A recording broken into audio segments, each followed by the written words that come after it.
Hey everyone, excuse me. Hey everyone, welcome to my channel.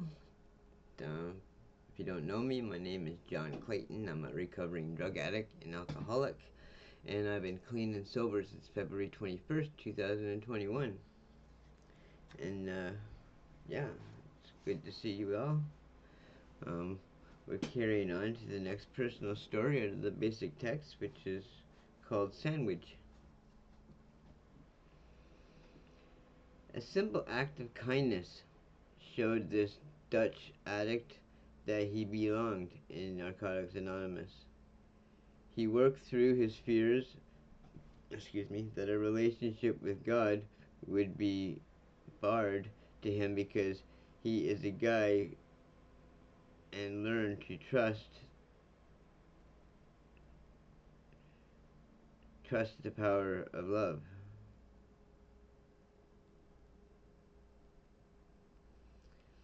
I remember the upstairs hallway where I was sitting.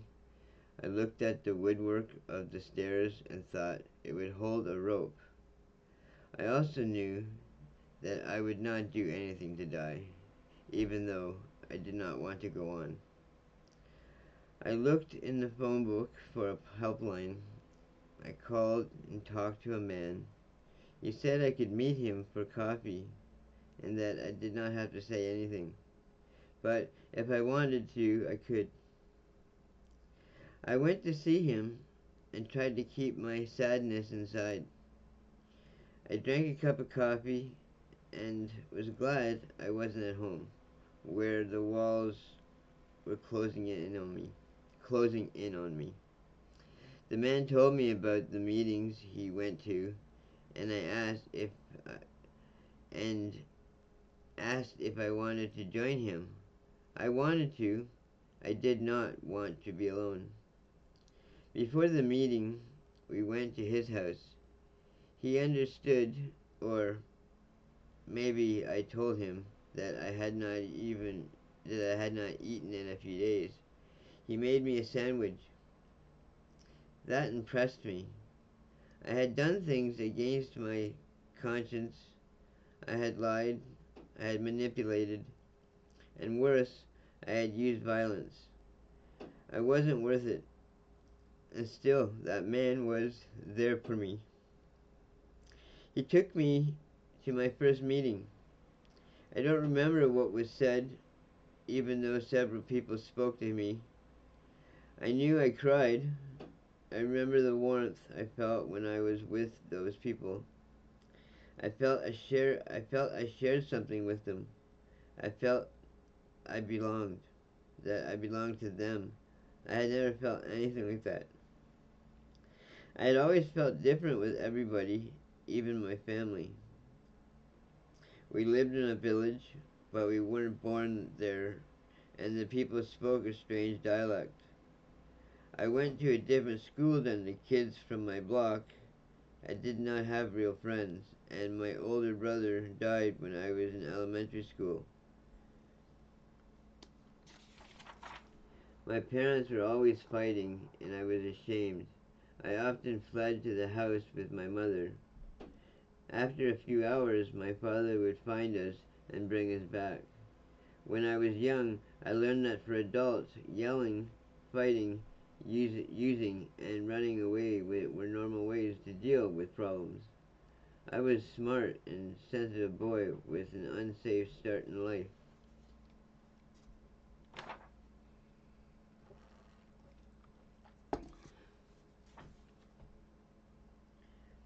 That feeling of belonging I had at that first meeting was therefore so important. It made certain that I kept coming back. It was hard to stay clean those first weeks. Each day seemed to go on endlessly until the next meeting. When I stopped using, it was as if I had been in a deep, dark cave for years, and suddenly I stood in full sunlight. My eyes had to adjust to light that sometimes hurt terribly. Everything good and bad became more intense. Living without anesthesia, I did not understand the feeling that would suddenly surface. Sometimes I thought I was going crazy. I could be immensely sad without reason, sometimes for days. Other addicts who remembered their own struggles assured me that everything would be fine, and I did not have to understand everything immediately. There would always be someone to fall back on. I was safe. I kept coming back, and it got easier. The obsession disappeared. When I was first going to meetings, I thought my problems was a recent development. Excuse me. I had been having a toxic relationship with a man I thought I loved. I completely effaced myself and thought that was love. The fights when we used could spin out of control so badly that we would go at each other with full wine bottles.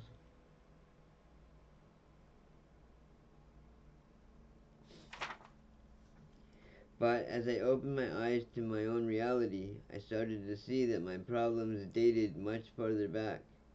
I remembered when the alcohol came out of my pores the week of my mother's funeral, even though I was only 20. I remembered that I had fights in bars before that relationship had ended before that. I had wanted to die before, and I had made pathetic attempts to do so. I had been in situations before where people wanted to kill me.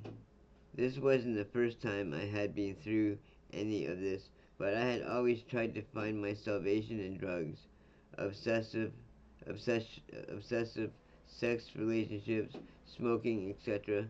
I had been fleeing into addictive behavior for a long, long time. NA provided me with a safe environment in which I could say anything and share everything.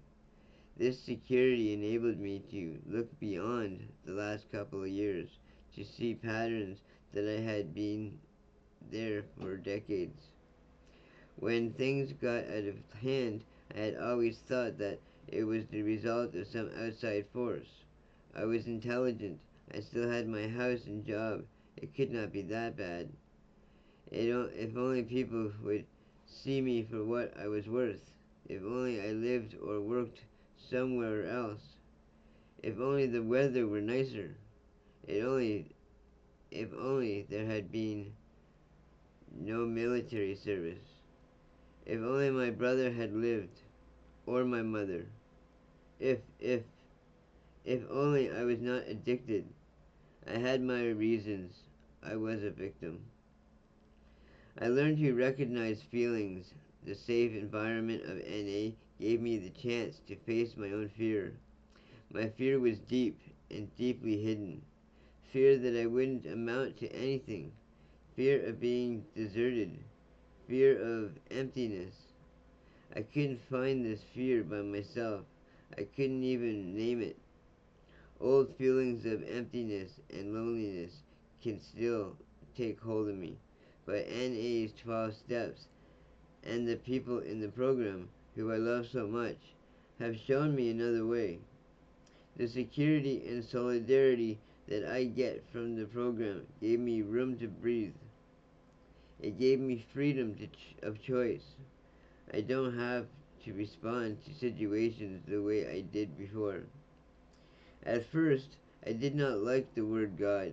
It made me think of people and institutions that judge others, like churches that would ban me because I am gay. It frightened me. It frightened me. I was afraid I would not fit into a 12-step program. I shared this at a meeting. I talked to other addicts and learned that spirituality is something personal. What matters is my understanding of God, not anyone else's. With their help, I learned to trust a power of love that is much bigger than me. When I told my father I was an addict, he told me that his father had died from addiction.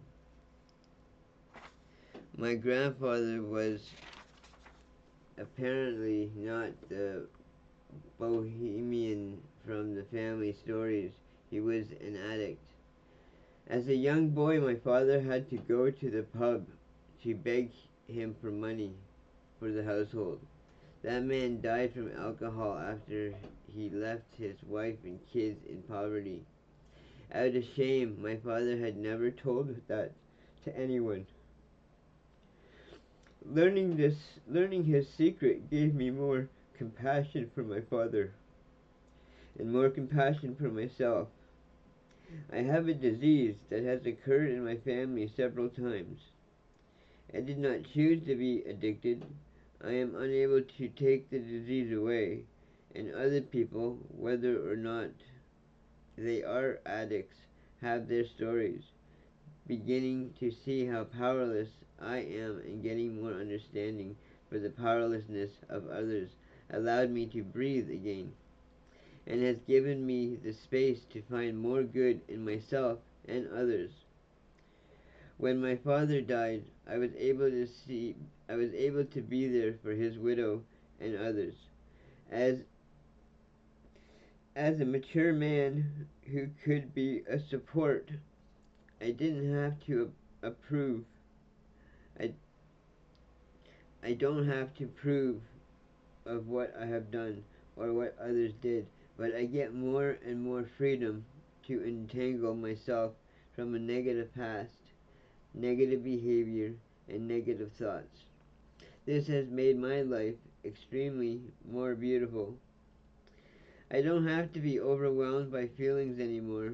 It's easier for me to let go. I am able to make more room between my feelings, my thoughts, and my behavior. Room that is necessary to choose. I don't always succeed in making the right choices. I still have my dreams and my panic. I am a human being and not perfect, but I can see a lot of progress and I am very grateful. I'm blessed. I am in a happy relationship in which I learn healthy ways to deal with confrontation. I have friends. I am able to give love and receive love. I am an addict that is no longer a handicap, but I drive to shape my life in a positive way.